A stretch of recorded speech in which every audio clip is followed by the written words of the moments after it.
À la une ce soir, Rosette Orange-Caraïbes, vainqueur du prologue du Tour d'Ailleul, Zapetti-Lapalooza a coulé et partira en 15e position demain pour l'étape entre Fort-de-France et les Anses d'Arlay. Fort-de-France, où des milliers de spectateurs ont afflué pour vivre l'événement. Une bonne ambiance, aucun incident à déplorer. On fera le point dans ce journal. Combien rapporte le Tour d'Ailleul à la Martinique? La fédération a lancé une enquête. 5000 personnes seront interrogées sur leur habitude de consommation pendant la semaine du Tour. Et puis le dossier du TCSP. Quand rentrera-t-il en service? Le 1er septembre, une date avancée. Cette semaine, est-ce réaliste? Nous en parlerons avec notre invité Yann Monplaisir, premier vice-président de l'Assemblée territoriale de Martinique, est avec nous. Bonsoir et à tout à l'heure.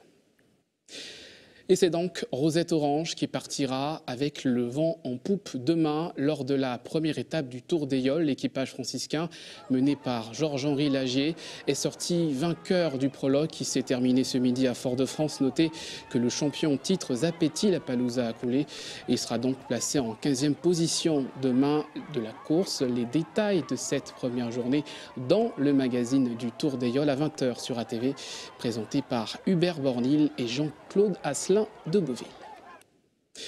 Il y avait de l'ambiance ce matin à Fort-de-France, première ville qui a accueilli le Tour d'Ailleul 2017. Des milliers de passionnés attendaient le début de l'événement depuis un an. Certains sont venus de loin pour y assister, d'autres font déjà des pronostics. On voit cela avec Guy-Raphaël René et Loïc Régis.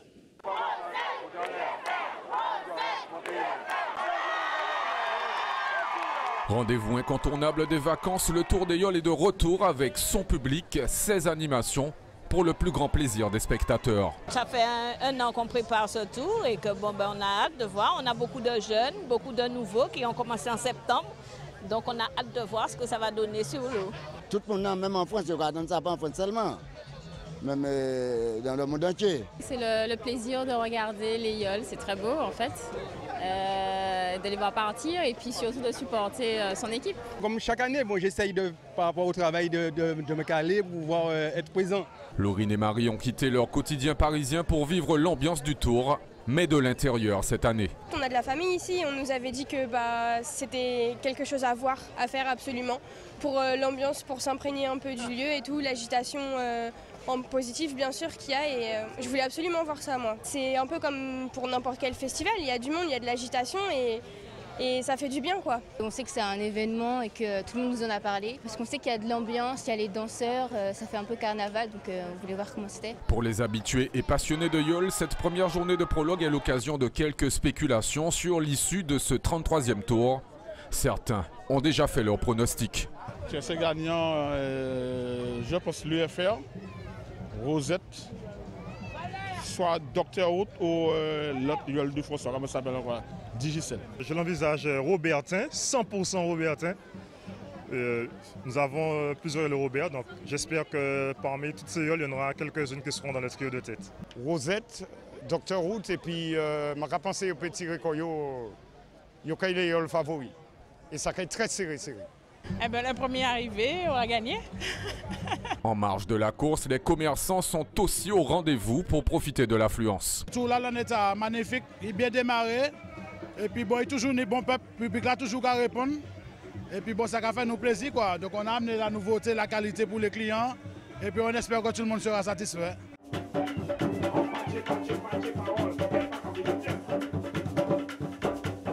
En attendant l'arrivée, d'autres se laissent emporter par les animations diverses. C'est une belle prestation. Et puis,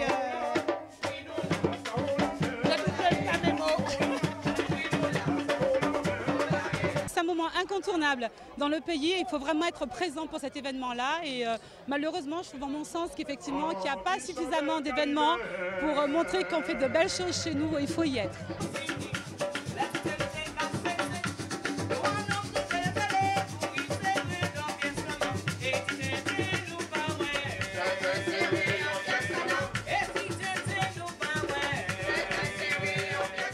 Un début de tour très prometteur selon les spectateurs. L'ambiance et le village du Tour seront transportés demain aux Anses d'Arlay. L'épilogue aura lieu ici, à Fort-de-France, dans une semaine. Et au-delà de l'aspect sportif et festif, quel impact a le Tour sur l'économie martiniquaise cette année? Une enquête du Centre de droit et d'économie du sport de Limoges est lancée par la Fédération des Yoles. 5000 personnes seront interrogées. Loïc Régis, Guy Raphaël-René. Combien pensez-vous dépenser durant la période du Tour en activité? Ça dépend. On dépense beaucoup, hein. À peu près dans les 100 €. À peu près. Un budget avant tout destiné à l'alimentation et à la boisson pour ceux qui vivent en Martinique. La facture sera bien plus importante pour les visiteurs. Le but de l'enquête est de mieux comprendre les dépenses des participants. Le questionnaire, ça va de comment ils consomment, qu'est-ce qu'ils consomment, comment ils perçoivent et quel type de transport qu'ils utilisent pour aller voir le Tour. Donc tout cela pour objectif justement de développer encore cette compétition au fur et à mesure. Comme Jean-Christophe, ils sont 17 étudiants enquêteurs de l'Université des Antilles à sillonner les rues. Le public joue le jeu et comprend l'intérêt de ce questionnaire. C'est le premier jour, je mets au moins, disons, il faut compter 30 €. 30 €. Pendant une semaine, à peu près 150 €, c'est bon, pas beaucoup, hein, 150 €. Les questions sont ciblées afin d'avoir une enquête complète. Près de 5000 personnes seront interrogées durant la semaine du Tour. Qui sont dispatchés sur les 8 jours, sur les étapes d'arrivée et aussi de départ pour pouvoir interroger les spectateurs qui vont en mer. Et donc ils ont un objectif de 100 questionnaires par jour. La demande vient de la Fédération des Yoles Rondes qui a fait appel au Centre de droit et d'économie du sport de Limoges. Il faut identifier les attentes des spectateurs. L'idée, c'est que ce ne soit pas simplement juste une photographie de l'existant, mais qu'on puisse aller un cran plus loin et dresser un certain nombre de recommandations pour l'avenir, pour la fédération, pour qu'elle se mette en capacité de générer d'autres formes de recettes dans un contexte, vous le savez, où l'économie n'est pas si évidente que ça, où les finances publiques ne sont pas si florissantes que ça. Et donc il faut se mettre en capacité quelque part de professionnaliser un peu l'événement. Et c'est aussi cette approche-là que nous allons apporter à la Fédération des Yoles Rondes. Un deuxième volet de l'enquête concerne l'implication des partenaires et autres sponsors. Les résultats seront connus au mois d'octobre. La santé également au cœur du Tour des Yoles. Cette année encore, l'événement accueille un village santé. Ce matin, place de la Savane, une dizaine de stands d'information, de sensibilisation et des thèmes comme le diabète, la nutrition, les maladies sexuellement transmissibles et l'alcool qui ne sont pas passés inaperçus parmi le public. Écoutez ces quelques réactions recueillies par Loïc Régis. J'ai pu remarquer que les gens mangent énormément sucré et mangent très mal. Et je pense qu'il faut combattre ça. Parce que si on veut vraiment aider nos compatriotes, il faut les sensibiliser. Et avoir des centres qui les sensibilisent, c'est la chose la plus importante. Donc je me suis arrêtée, je m'arrête à tous les stands et puis je pose des questions. Pour l'alcool, c'est très intéressant par contre. Pourquoi justement? Pourquoi? Parce que c'est pour que les gens ne puissent pas boire autant. Pour ne pas faire de bêtises, des trucs comme ça, quoi. Pour ne pas avoir de malaise, tout ça. C'est le moment effectivement d'avoir accès effectivement au plus grand public, dont moi. Voilà. Donc je pense que c'est une belle initiative et à poursuivre. Voilà pour cette page consacrée au Tour des Yoles dans ce journal. N'oubliez pas le magazine du Tour à 20 h sur ATV. On poursuit avec les images de cet incendie ce matin, quartier Châteauboeuf à Fort-de-France, un feu allumé par un riverain. Il s'est propagé, menaçant une ligne électrique à haute tension, plus de peur que de mal. Les flammes ont été rapidement maîtrisées, les pompiers sont tout de même intervenus pour s'assurer de la bonne extinction du feu. Les précisions du lieutenant Gourpi du service d'incendie de secours au micro de Yoann Boulard.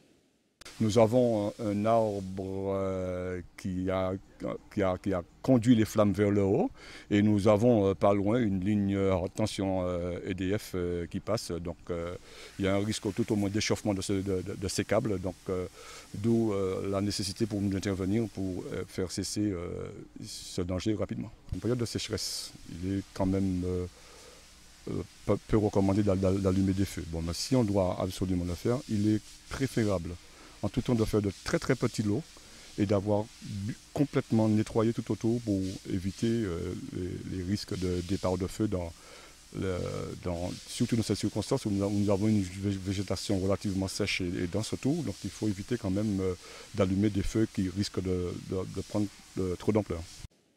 Politique maintenant, venons-en à ce qui a agité les débats de la plénière de la CTM jeudi et vendredi, le dossier du TCSP. Je vous le disais en titre, notre invité ce soir, Yann Monplaisir, bonsoir. Bonsoir. Et merci d'avoir accepté notre invitation. Alors, une date a été avancée par l'exécutif de la CTM le 1er septembre 2017 pour la marche avec le public pour le TCSP. C'est une nouvelle date qui a été annoncée. Est-ce que c'est une date réaliste selon vous? Alors d'abord, vous me permettrez de corriger ce qui me semble être une mauvaise information. Ce n'est pas nous qui arrêtons la date de démarrage du TCSP. Le TCSP dépend de la CACEM avec son opérateur qui est la CFTU. Donc nous avons demandé à la CACEM de démarrer le TCSP au plus tôt, mais nous n'avons pas la maîtrise de cette date. Alors cette date a été évoquée. La CACEM a annoncé que le TCSP devrait démarrer le 1er septembre. La nécessité de la marche à blanc, ce qui fait d'ailleurs qu'on ne peut pas prendre à ce moment-là de passagers, pour des problèmes d'assurance entre autres, c'est la mise au point. Il peut y avoir des pannes, il peut y avoir des arrêts, il faut régler les feux, etc. Donc ils ont souhaité, ce qui est logique, avoir une période d'essai, que l'on a appelée marche à blanc, pendant 3 mois. Et ils nous ont indiqué, donc la CACEM nous a indiqué que le TCSP devrait démarrer le 1er septembre. Et nous espérons bien qu'il démarrera à cette date. Est-ce réaliste selon vous? Je pense que c'est réaliste parce que tout est fait. Quand nous sommes arrivés en décembre 2015, les travaux n'étaient pas terminés. Il y avait encore des travaux à faire à Sainte-Thérèse. Les feux n'étaient pas terminés, les feux n'étaient pas réglés. Il y avait encore des travaux à faire à l'entrée des zones, et en particulier à l'entrée de la zone de la Lézarde. Les travaux ont été menés à leur terme. Les équipements ont été livrés et la CACEM a donc la responsabilité de fixer la date de démarrage du TCSP. C'est un sujet important qui, je dirais, un peu agace les Martiniquais, qui quelquefois les amène à moquer les autorités. Il faut savoir que c'est plus compliqué qu'il n'y paraît, même si tout ça paraît circuler. Et puis surtout, il faut bien remettre les responsabilités là où elles sont. Alors justement, on insiste, et vous venez de le dire, quand même un spectacle assez désolant qui est donné par la classe politique dans ce dossier. Les anciens responsables au pouvoir accusant la majorité de la CTM et vice-versa. Au final, c'est bien le contribuable qui va payer et qui n'a toujours pas le service pour lequel il a payé. Quelle est la responsabilité de l'exécutif dans ce dossier? La responsabilité de l'exécutif est subordonnée à la volonté de la CACEM, je vous le dis. Nous avons la responsabilité de mener à bien les investissements, de payer, surtout de payer, parce qu'il y avait des retards dans les paiements. 8 millions d'euros notamment pour... Oui, nous avons donc payé ce qu'il convenait de payer pour permettre les livraisons. Nous avons, rempli nos diligences. Alors, c'est vrai que c'est un peu dommage parce qu'il y a une confusion dans l'esprit du citoyen et le citoyen a l'impression que le retard résulte, je dirais, d'un cancan, comme on dit chez nous, entre les différentes autorités. Ça n'est pas ça le centre du problème. Il y a des délais qui sont incompressibles. Mais encore une fois, je veux bien qu'on comprenne qui a la responsabilité de quoi. C'est la CACEM et son outil, je dirais, de mise en forme, en route, qui est la CFTU, qui ont la responsabilité de définir le moment de la mise en route. Et donc, mais l'autorité politique, c'est quand même la CTM qui Qu'est-ce que vous appelez l'autorité politique? L'autorité politique, c'est donc l'organisation qui, politiquement, prend en charge ce financement. On a entendu dans la semaine M. Alfred Marie-Jeanne qui voulait revenir sur ce syndicat, qui était normalement... Il ne s'agit pas de revenir sur le syndicat. Le syndicat avait pour vocation de mener à bien la phase de travaux. Les travaux sont terminés, le syndicat n'a plus de raison d'être. Il faut maintenant que les choses fonctionnent. Et c'est là, précisément, si vous voulez, que la responsabilité des uns et des autres doit être précisée. Et nous avons précisé la réalité, c'est-à-dire que la responsabilité... Il ne faut pas jouer au ping-pong. Je veux dire, ça n'a pas d'importance. Moi, ce qui m'intéresse en tant que Martiniquais, c'est que ce TCSP, il fonctionne. C'est qu'il avance, c'est qu'il marche. Par contre, il n'est pas légitime, et ça, nous ne pouvons pas l'accepter, que la responsabilité de l'exécutif, de la collectivité, soit mise en cause pour des retards qu'ils ne maîtrisent pas, puisqu'encore une fois, ceux qui ont la responsabilité, les moyens, l'autorité, c'est la CACEM. C'est comme ça. Et donc, vous voyez vous-même, et je comprends la difficulté pour le citoyen, mais nous avons tenu à clarifier, ça a été clarifié, les choses ont été précisées. Il y a d'ailleurs un courrier du président de la CACEM qui a dit « je vais mettre en route le 1er septembre ». Donc quand vous me posez la question de savoir si ça va démarrer le 1er septembre, c'est ce que nous souhaitons. Mais il faut que ceux qui en ont la responsabilité le fassent. Alors, on va revenir sur un point problématique. Je le disais tout à l'heure, les 8 millions d'euros qui sont dus à un groupe qui appartient à Vinci. Alfred Marie-Jeanne donnait quelques solutions justement pour lancer des négociations avec Vinci. Quels sont les moyens dont dispose la CTM? Puisque c'est un dossier qui incombe aussi à la CTM. La CTM, oui, vous le savez, Alfred Marie-Jeanne, qui est un homme très responsable, et en particulier sur ce plan-là, la collectivité a les moyens de faire face à ses obligations. Simplement, nous sommes en discussion, en négociation avec Vinci, parce que nous souhaitons réduire, vous me parliez de contribuables tout à l'heure, nous souhaitons que ça coûte moins cher aux Martiniquais. Et donc il y a une négociation qui est engagée, qui est une négociation comme toutes les négociations dont on ne peut pas préjuger de l'issue, mais qui est bien orientée et qui est indispensable. Le président de la CACEM, de la collectivité, a considéré que ça coûtait un peu trop cher. Voilà, pour la faire court. Il a donc dit aux fournisseurs, on va négocier. Alors il y a un contrat, bien sûr, mais vous savez bien que les contrats, ça peut être renégocié si tout le monde est d'accord. On parle d'une extension du TCSP, un dossier qui a été abordé de la dernière séance plénière. Combien cela va coûter? Pour l'instant, ça n'est pas chiffré, les études sont en cours. L'idée, si vous voulez, c'est d'organiser les transports sur toute la Martinique. Ce n'était pas simplement d'organiser les transports sur le territoire de la CACEM. Donc, le TCSP a vocation à aller à Schellcher, à Trinité, à Rivière-Salée, et un jour, au-delà. Et ça sera du domaine de la CACEM ou de la CTM? Alors ça, ce sera du domaine, puisque maintenant, il y a une autorité unique qui a été désignée, ce sera du domaine des collectivités en général, mais essentiellement, je dirais que l'impulsion sera donnée par la collectivité territoriale de Martinique. Ce qui est logique, puisque vous connaissez la situation de toutes les collectivités de la Martinique, à l'exception de celle-là. Les autres collectivités sont dans des situations financières, en tout cas certaines d'entre elles, dans des situations très compliquées. Et la collectivité qui a vocation à assurer la mise en œuvre des infrastructures, c'est effectivement la collectivité territoriale de Martinique. Alors on le voit bien. C'est nous qui donnons l'impulsion, ne vous inquiétez pas. Et nous la donnons. La main sur ce dossier, même si vous gardez votre position en disant que c'est la CACEM qui sera notamment responsable. Je ne garde pas ma position, c'est une réalité, monsieur. Donc, non, je ne peux pas vous laisser dire ça, parce que vous laissez planer un doute, peut-être. C'est votre position ce soir? Non, ce n'est pas ma position, c'est une réalité. C'est une réalité, c'est juridique. Il y a un courrier du président de la CACEM. Ce n'est pas nous qui décidons du jour. Quand vous me dites quel jour ça démarre, si je pouvais vous dire ça va démarrer le 1er septembre, je vous dirais ça démarre le 1er septembre. Peut-être qu'il y aurait une difficulté. Mais moi, je ne peux même pas vous dire ça. C'est la CACEM qui nous dit je vais démarrer le 1er septembre. Donc c'est comme ça. Et après cette nouvelle passe d'armes à l'Assemblée, est-ce que vous pensez que les tensions vont être apaisées et comme vous le souhaitez, que les choses ne vont pas... Il ne faut pas... D'abord, il ne faut pas... Les tensions, ça fait partie un peu du jeu politique, un peu de jeu politique là-dedans, je le regrette. Ça fait partie aussi de la nécessité de la démocratie. Il faut que chacun défende son point de vue. Et puis, quelquefois, il y a des divergences de point de vue. Et donc, à ce moment-là, il y a un débat. Le débat peut être un peu vif. Moi, ce qui me gêne, si vous voulez, ce qui me gêne, et c'est pour ça que je me permets de préciser les choses, ce qui me gêne dans le débat politique, c'est quand on essaie de travestir la réalité, quand on essaie de tromper la population, quand on essaie de faire croire ce qui n'est pas. Et on avait réussi, d'une certaine manière, à faire croire à la population, parce que c'est la collectivité qui paye, que c'est nous qui avons la maîtrise de ce dossier. Nous avons effectivement une partie de la maîtrise. Nous avons rempli notre mission.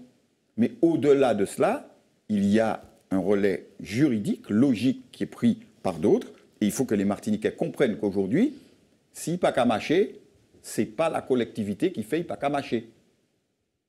Voilà. Merci beaucoup, Yann, mon plaisir d'avoir accepté notre invitation et d'être venu avec nous sur le dossier du TCSP. Restez avec nous à suivre dans votre journal les images de la fête du Carbet. Dernier jour ce dimanche au programme musique et bowling. L'éveil des sens en Guadeloupe avec plusieurs ateliers autour de plantes, de jeux et de produits locaux. La fête patronale du Carbet, célébrée comme il se doit depuis le 25 juillet, la commune proposait diverses animations à ses habitants et visiteurs. Ce dimanche, pour le dernier jour, ambiance bowling et musique au cœur de la ville. Le reportage de Yohan Boulard. Ambiance pétanque, pardon, et musique avec donc ce reportage de Yohan Boulard. Ici, on tire et on pointe. Le temps d'une journée, le boulodrome reçoit une attention toute particulière. Les amoureux de la pétanque exercent leur passion à travers le concours de la boule carbétienne, organisé dans le cadre de la fête patronale. Jacques a fait le déplacement depuis Trinité. J'aime ce sport et ça me détend, ça me permet d'oublier le travail, de me couper du monde. Je trouve que c'est bien, c'est un moment de convivialité. Un peu plus loin, orchestre de rue et association donnent le tempo. Parmi eux, le Catus Band, un groupe venu d'Allemagne composé notamment d'expatriés carbésiens qui se faisait un point d'honneur à participer à la fête. Vu qu'on a décidé avec le groupe de faire une petite tournée en Martinique, en tant que carbésien, je me suis dit, bon, ok, je vais écrire au maire, est-ce qu'on peut jouer à la fête du Carbet? Pour le maire, c'était ok, et voilà.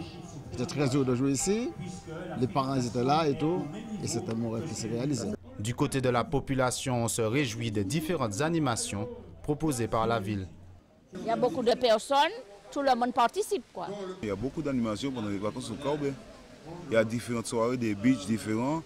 Le Carbet, ça bouge beaucoup. Le Carbet n'est pas n'importe quelle commune. Ça permet aux gens de se retrouver parce qu'il y a des vacanciers qui sont là. Ça fait des années qu'ils ne sont pas venus. Et puis vous savez, le Carbet, c'est une commune conviviale, une commune fraternelle. Donc nous sommes là, c'est une grande famille et puis nous sommes contents de nous retrouver.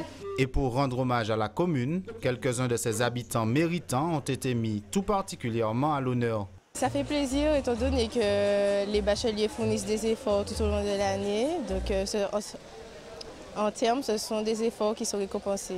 Je suis vraiment très heureux et honoré de recevoir ce prix de la commune du Carbet. C'est un honneur pour moi cette année d'avoir été choisie en tant que présidente effective de la commune du Carbet. Et j'ai été choisie parce que je fais beaucoup d'activités pour la commune. Je suis très sportive aussi, je chante. C'est autour de quelques coupes de champagne et de petits plats que les Carbésiens ont pu clore cette matinée, de quoi les rapprocher encore un peu plus.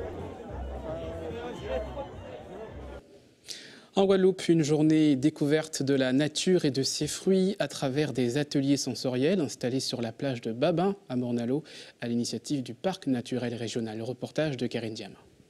Pour offrir une vitrine de leurs nombreuses activités des mois de juillet et août, le Parc national a investi la plage de Babin. Ce matin, on a un atelier sens et fragrance avec une parfumeuse. On a un atelier peinture qui n'a pas encore commencé, un atelier poétique également. Et puis un atelier sur la découverte du milieu littoral de cet espace-là de Babin qui s'appelle Nature sensorielle. On a fait ces villages découvertes pour permettre aux personnes qui ne sont pas forcément inscrites aux activités, d'une part de découvrir le programme d'animation, de découvrir les activités que nous y faisons, de découvrir des prestations aussi. Parfois, il y a des choses qui se font et dont on n'est pas forcément au courant. Dans chaque atelier, un professionnel dispense son savoir-faire. Objectif, convaincre et transmettre. Ici, ce garde forestier détaille le littoral et ses nombreuses richesses. L'atelier sensoriel est fait, c'est de parcourir un peu les zones humides, entre les grands ensembles forestiers. On a vu la mangrove, la forêt marécageuse. On a pu toucher les fruits, d'accord, notamment le fruit du palétuvier rouge, qui est la plantule.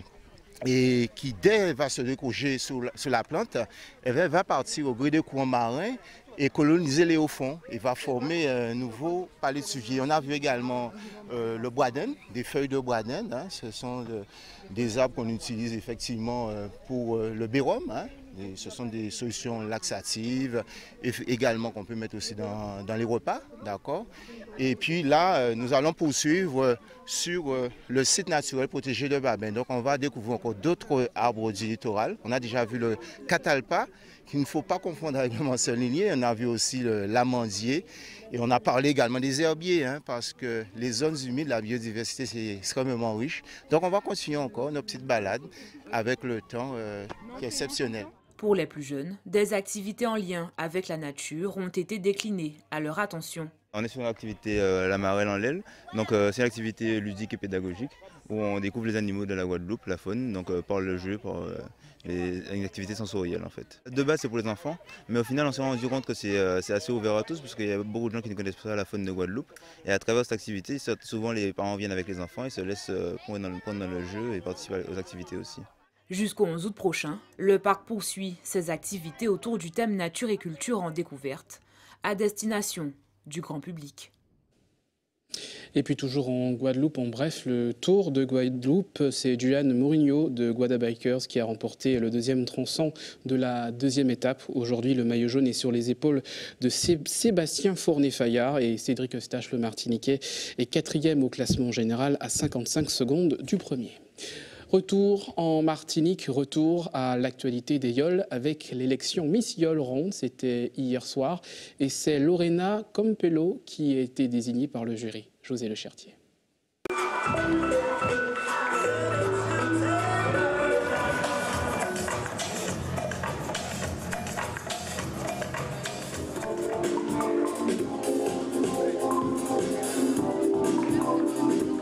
Je me suis lancée parce que le Tour des Yoles, c'est une activité que j'adore tout particulièrement. Et parce que j'ai voulu représenter mon île, voilà, et sa richesse culturelle, tout simplement.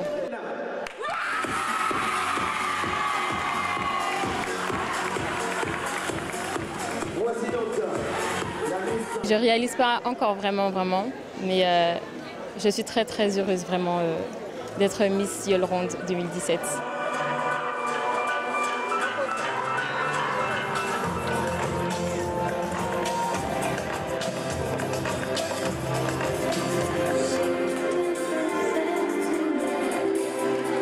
Au début, je pensais que ronde, c'était par rapport aux formes. Ensuite, j'ai mieux compris, j'ai appris un peu plus sur les yoles.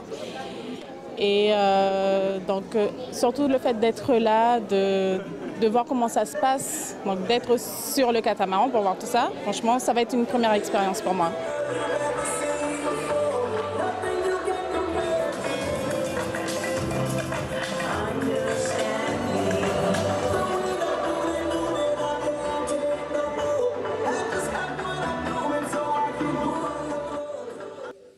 Voilà, avant de refermer ce journal, votre planning du don du son pour demain. Vous avez rendez-vous entre 9h et 14h à Carrefour Cluny, à Schellcher, avec l'équipe de l'EFS Martinique.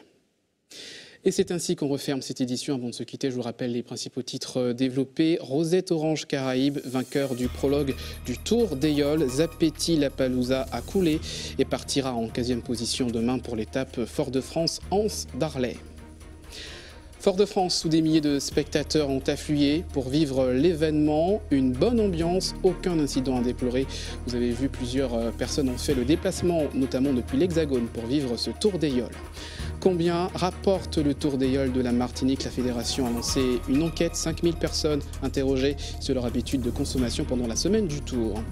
Et puis le dossier du TCSP qui rentrera normalement en service d'ici le 1er septembre, annonce faite cette semaine par la CACEM. Une date réaliste selon Yann Montplaisir qui était un invité de ce journal. À suivre, l'information nationale et internationale de BFM TV, suivi de la météo. À 20h, le magazine du Tour des Yoles, 20h15, Las Vegas. On se retrouve demain avec grand plaisir.